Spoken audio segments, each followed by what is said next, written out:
मैं यहाँ पर संविधान की अच्छाइयां गिनाने नहीं जाऊंगा, क्योंकि मुझे लगता है कि संविधान कितना भी अच्छा क्यों ना हो, वो अंततः बुरा साबित होगा अगर उसे इस्तेमाल में लाने वाले लोग बुरे होंगे।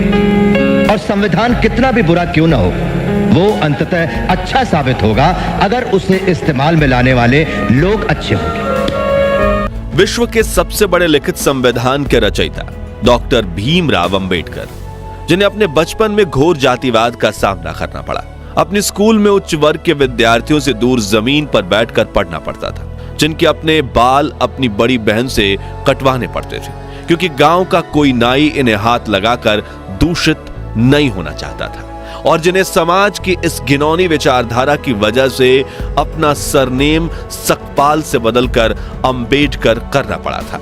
फिर भी वो इतनी शिक्षा प्राप्त कर चुके थे कि उन्हें भारत का सबसे ज्यादा पढ़ा लिखा व्यक्ति माने जाने लगा। कैसे उन्होंने अपने लोगों के हक के लिए दशकों तक आवाज उठाई, क्यों बाबा साहेब अपनी सेहत पर ध्यान न देकर भारत के महान संविधान की रचना कर रहे थे, और आखिर में तो वो अपना धर्म ही बदल बैठे जो बौद्ध धर्म अपनाया। और इस धर्म को अपनाते वक्त उन्होंने कौन सी 22 प्रतिज्ञाएं ली थी जिन पर काफी विवाद हुआ था। आज जानेंगे बाबा साहब भीमराव अंबेडकर के जीवन से जुड़ी ऐसी ही कुछ अनसुनी अनकही बातें, लेकिन उसके पहले नए दर्शक जल्दी से चैनल को सब्सक्राइब कर दीजिए। 14 अप्रैल 1891 के दिन मध्य प्रदेश के महू जिले में रहने वाले रामजी मलोजी सकपाल और भीमाबाई के घर एक बेटे का जन्म होता है। मां भीमाबाई अपने बेटे का नाम भीमराव रखती हैं, जो अपने माता पिता की 13वीं संतान थे। 5 साल की उम्र में अंबेडकर का स्कूल में दाखिला करवाया जाता है, लेकिन छोटे से भीम को जल्द ही बात समझ में आ जाती है कि समाज में उनके परिवार के साथ भेदभाव किया जाता है। स्कूल में उन्हें स्टूडेंट्स के डेस्क से दूर कोने में जमीन पर बिठाया जाता था। लंच ब्रेक में उन्हें उस बर्तन से पानी नहीं पीने दिया जाता था जिससे बाकी बच्चे पानी पीते थे। उनके बचपन से जुड़ा एक आंखों में आंसू ला देने वाला किस्सा यह है कि एक बार भीमराव और उनके बड़े भाई को गर्मियों की छुट्टियां मनाने के लिए गोरेगांव जाना था, जहां उनके पिता कैशियर की नौकरी करते थे। दोनों भाई ट्रेन में बैठकर गोरेगांव पहुंच जाते हैं, लेकिन काफी देर इंतजार करने के बावजूद उनके पिता रामजी सकपाल उन्हें लेने के लिए स्टेशन नहीं पहुंचते। भीमराव और उनके भाई ने साफ सुथरे कपड़े पहन रखे थे और उनके चेहरे पर मासूमियत झलक रही थी। जो देख स्टेशन मास्टर इनके पास आकर पूछता है, तुम कौन हो और कहां जा रहे हो? तभी भीमराव बिना कुछ सोचे समझे ये बता देते हैं कि वो महार जाति के दलित हैं, जो सुनकर स्टेशन मास्टर के चेहरे के भाव बदल जाते हैं और वो इन्हें बिना कुछ कहे वहां से चला जाता है। कुछ देर बाद दोनों भाई अपने पिता तक पहुंचने के लिए एक बैलगाड़ी किराए पर लेने की सोचते हैं, लेकिन बैलगाड़ी चालकों तक की भी बात पहुंच चुकी थी कि ये लोग अछूत और अस्पृश्य वर्ग के हैं और वो इनसे बात भी नहीं करना चाहते थे। काफी ठोकरे खाने के बाद एक बैलगाड़ी वाला इन्हें सवारी देने के लिए मान गया, लेकिन उसने इनसे दोगुना किराया मांगा और कहा बैलगाड़ी तुम्हें खुद ही चलानी होगी, और वो बैलगाड़ी से पैदल चलने लगा क्योंकि उन्हें इनसे दूषित होने का डर था। यह घटना भीम के दिमाग पर काफी गहरा प्रभाव डालती है, जिसके बाद उनका ध्यान हर उस घटना पर जाने लगता है जिसमें उन्हें लोगों ने अलग और अछूत महसूस करवाया था। इसी तरह गांव का कोई नाई इनके बाल भी नहीं काटता था, बल्कि इन्हें घर ही अपनी दादी से बाल या दीदी से बाल कटवाने पड़ते थे। इन्हें गांव के मुख्य कुएं से पानी खींचने पर मनाही थी और कोई बड़ा वर्ग इन्हें अपने घर में प्रवेश तक नहीं करने देता था। इसी तरह बचपन से ही भीम को जातिवाद का अनुभव हुआ और वो हमेशा इसे बदलने के बारे में सोचने लगे, लेकिन इस भेदभाव के बावजूद उन्होंने अपनी पढ़ाई लिखाई से ध्यान नहीं हटाया।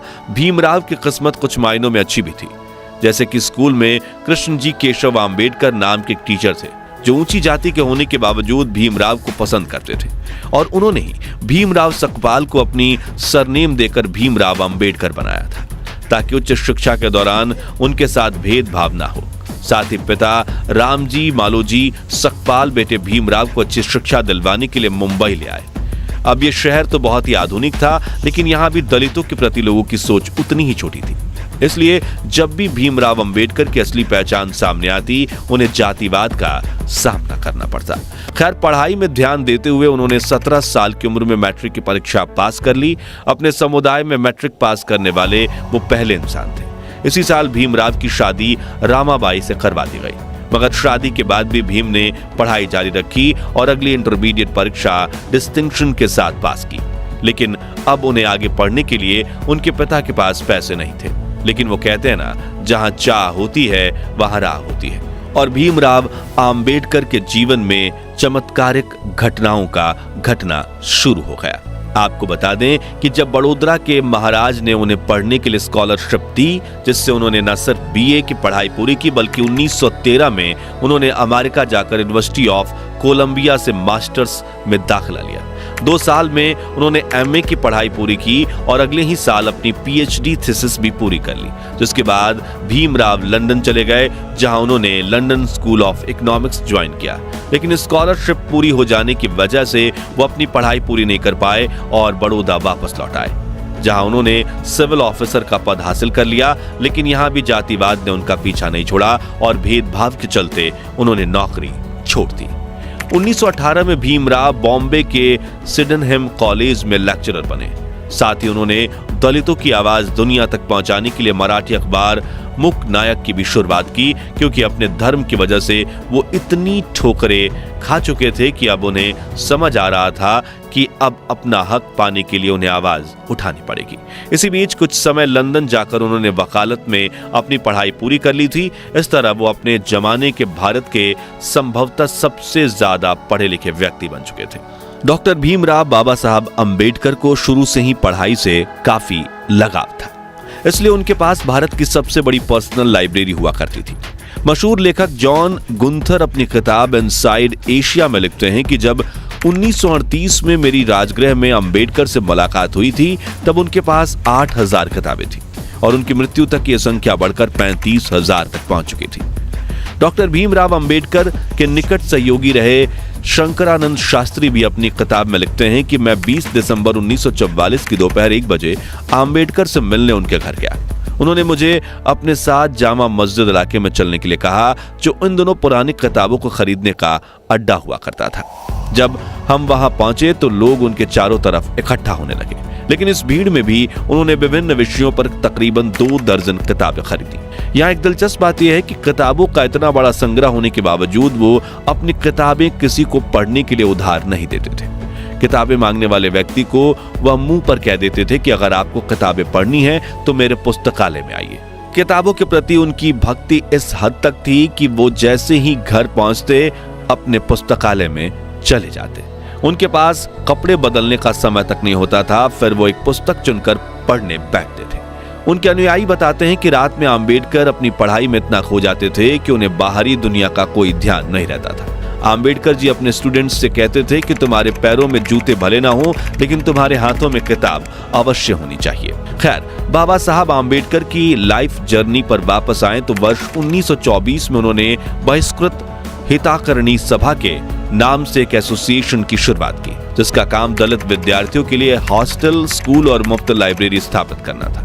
साथ ही वो कई सभाओं में हिस्सा लेकर दलितों की समानता को लेकर सवाल उठाने लगे। फिर चाहे 1972 का महार सत्याग्रह हो, गोलमेज सम्मेलन हो या फिर संविधान सभा में दलित अधिकारियों के लिए आवाज उठाना हो। इस बीच उन्होंने ये बात नोटिस करी कि महार जाति जिस हिंदू धर्म को मानती है, उसी धर्म की बाकी जातियां उनके साथ अछूत व्यवहार करती है। इसलिए उन्होंने 13 अक्टूबर 1935 के दिन नासिक में आयोजित एक सभा में उन्होंने ये घोषणा की कि वो हिंदू धर्म छोड़ने का फैसला ले चुके हैं। पहले तो महार जाति के कुछ लोगों को झिझक हुई, लेकिन 1936 में बाबा साहब ने महार सम्मेलन में मुक्ति कोण पथे यानी मुक्ति क्या है नाम से एक भाषण दिया, जिसमें उन्होंने तर्क के साथ समझाया कि दलितों को अपना धर्म परिवर्तन क्यों करना चाहिए। लेकिन अगले 20 साल तक वो ये तय नहीं कर पाए कि उन्हें कौन सा धर्म अपनाना चाहिए। शुरुआत में बाबा साहब का झुकाव इस्लाम धर्म की ओर था, फिर उन्हें आर्य समाज और सिख धर्म अपनाने का भी सुझाव दिया गया, जिसके बाद उन्होंने ईसाई धर्म के इतिहास को समझने की कोशिश की और दुनिया के कई धर्म तलाशे। लेकिन फिर 1955 में उन्होंने बौद्ध धर्म अपनाने का फैसला लिया। लेकिन उन्होंने बौद्ध धर्म ही क्यों चुना? तो इस सवाल का जवाब उन्होंने खुद अपने article Buddha and the future of his religion में दिया है, जिसमें उन्होंने लिखा है कि हिंदू, ईसाई, इस्लाम और बुद्ध धर्म की गहरी तुलना करने के बाद कहा कि बुद्ध किसी ईश्वर के पुत्र, पैगंबर या खुद ईश्वर नहीं बल्कि एक इंसान होने का दावा करते हैं। उन्होंने एक इंसान के रूप में ही अपने धर्म का प्रचार प्रसार किया। साथ ही गौतम बुद्ध ने कभी भी चमत्कार या अलौकिक शक्ति का दावा नहीं किया और इससे काफी ज्यादा वो प्रभावित हुए। इसके अलावा बौद्ध धर्म में बाबा साहब को बाकी धर्मों से ज्यादा तार्किकता और गलती करने की गुंजाइश भी दिखी। इसके अलावा उन्होंने अपने इस लेख में कई बातों का उल्लेख किया है, जिसे आप गूगल सर्च करके डिटेल में पढ़ सकते हैं। खैर, बाबा साहब के इस लेख पर भी काफी सवाल खड़े हुए थे और बाकी धर्मों के लोग उनसे खफा भी हो गए थे, लेकिन उन्होंने अपना धर्म बदलने का फैसला लिया था। इसलिए 14 अक्टूबर 1956 के दिन बाबा साहब आम्बेडकर अपने 3,65,000 समर्थकों के साथ नागपुर में पूरे विधि विधान से बौद्ध धर्म को अपना चुके थे। इस दौरान उन्होंने 22 ऐसी प्रतिज्ञाएं ली थीं जिन पर पूरे देश में विवाद हुआ था। साथियों, ये प्रतिज्ञाएं सही हैं या गलत, ये तय करना हमारा फैसला नहीं है और ना ही हम इसके समर्थन में हैं या इसके खिलाफ हैं, बल्कि हमारा काम आपको सिर्फ इतिहास के बारे में बताना है। तो चलिए उनमें से कुछ प्रतिज्ञाओं के बारे में जानते हैं। मैं ब्रह्मा, विष्णु और महेश में ना विश्वास रखूंगा और ना पूजा करूंगा। मैं राम और कृष्ण जो भगवान माने जाते हैं उनमें आस्था नहीं रखूंगा। मैं गौरी और गणपति और अन्य देवी देवताओं में आस्था नहीं रखूंगा। मैं भगवान के अवतार में विश्वास नहीं करता। मैं कभी नहीं मानूंगा कि भगवान बुद्ध विष्णु के अवतार थे। मैं हिंदू धर्म का त्याग करता हूं जो मानवता के लिए हानिकारक है और मुझे विश्वास है कि मैं धर्म परिवर्तन द्वारा फिर से जन्म ले रहा हूं, वगैरह। डॉक्टर आम्बेडकर की इन प्रतिज्ञाओं ने हिंदू धर्म के उनके समर्थकों को ठेस पहुंचाई थी और धर्म परिवर्तन ही उनके जीवन की इकलौती सबसे बड़ी कंट्रोवर्सी है। चलिए अब जानते हैं दुनिया के सबसे बड़े लोकतंत्र की नींव जिस पर टिकी है, उस संविधान के बनने के पीछे की अनसुनी कहानी। तो 9 दिसंबर 1949 के दिन 299 सदस्यों वाली संविधान सभा की पहली बैठक हुई थी। इस सभा ने 1946 से 1949 के बीच उथल पुथल भरे 3 सालों में काम किया।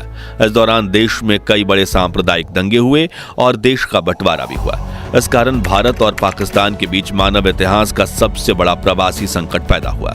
इस दौरान भारत में 550 से ज्यादा रियासतों का मुश्किल भरा एकीकरण का काम भी संपन्न हुआ था। ऐसे में संविधान बनाना काफी मुश्किल था, जिसके लिए उस समय देश के सबसे ज्यादा पढ़े लिखे व्यक्तियों में से एक डॉक्टर बाबा साहब आम्बेडकर को 29 अगस्त 1947 के दिन संविधान सभा की ड्राफ्टिंग कमेटी के अध्यक्ष के रूप में नियुक्त किया गया था, जिसमें 7 सदस्य थे। लेकिन कहा जाता है कि संविधान बनाने का 90% काम बाबा साहब आम्बेडकर ने अकेले किया था, लेकिन उन्होंने कभी इसका श्रेय अकेले नहीं लिया। राष्ट्रपति महोदय, सर, मैं ड्राफ्टिंग कमेटी द्वारा निश्चित की हुई संविधान की रूपरेखा को प्रस्तुत करता हूं और निवेदन करता हूं कि इस पर विचार किया जाए। राष्ट्रपति महोदय सर, मैं इस सदन में उपस्थित उन लोगों में से एक हूं जो जानते हैं कि इस संविधान का मसौदा तैयार करने में डॉक्टर अंबेडकर ने कितनी मेहनत और लगन खर्च की है। शायद सदन को पता हो कि उसके द्वारा मनोनीत 7 सदस्यों में से एक ने इस्तीफा दे दिया और उसकी जगह किसी और को नहीं लिया गया। एक सदस्य थे अमेरिका में, तो उनकी जगह भी खाली रही और एक और सदस्य अपने कुछ कामों में, राज्य के कामों में व्यस्त रहे, इसलिए उनकी जगह भी खाली रही। 1 या 2 सदस्य दिल्ली के बाहर थे और शायद सेहत की वजह से शामिल न हो सके। इसलिए आखिर में हुआ यूं कि मसौदा तैयार करने का सारा भार आ पड़ा डॉक्टर अंबेडकर पर और मुझे कोई शक नहीं कि हम सब उनके अनुग्रहित हैं। मुझे जो भी श्रेय दिया जा रहा है वो मेरे अकेले का नहीं है। इसका कुछ हिस्सा जाता है सर BN राव को, जो कि हमारी इस सभा के संवैधानिक सलाहकार हैं, जिन्होंने ड्राफ्टिंग कमेटी के विचार करने के लिए संविधान का कच्चा मसौदा तैयार किया। इस श्रेय का कुछ हिस्सा उस ड्राफ्टिंग कमेटी के सदस्यों को भी जाना चाहिए। लेखक अशोक गोपाल के हाल ही में डॉक्टर अंबेडकर की जीवनी पर लिखी एक किताब, जिसमें उन्होंने बताया कि डॉक्टर अंबेडकर ने कैसे अपने खराब स्वास्थ्य से जूझते हुए तमाम मतभेदों को दूर करके दुनिया के सबसे बड़े संविधान में से एक को तैयार किया। इसके प्रारंभिक निर्माण के दौरान ही 2500 से ज्यादा संशोधन किए गए थे। बताया जाता है कि डायबिटीज और ब्लड प्रेशर से पीड़ित होने के बाद भी आम्बेडकर ने संविधान तैयार करने में काफी श्रम किया।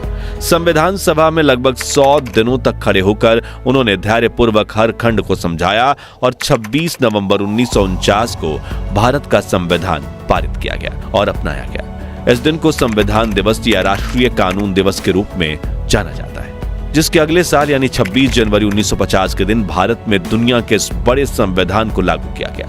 इसलिए 26 जनवरी को हम गणतंत्र दिवस के रूप में मनाते हैं। संविधान निर्माण के कुछ साल बाद डॉक्टर राजेंद्र प्रसाद ने स्वीकार किया कि आम्बेडकर ने संविधान के कुशल पायलट की भूमिका निभाई। वहीं 6 दिसंबर 1956 के दिन बाबा साहब के निधन के बाद प्रधानमंत्री जवाहरलाल नेहरू ने भी कहा था कि संविधान बनाने में डॉक्टर अम्बेडकर से ज्यादा ध्यान किसी ने नहीं दिया और न ही किसी और ने उतनी परेशानी उठाई। तो दोस्तों, ये थी बाबा साहब भीमराव अंबेडकर के जीवन की कुछ अनकही अनसुनी कहानियां।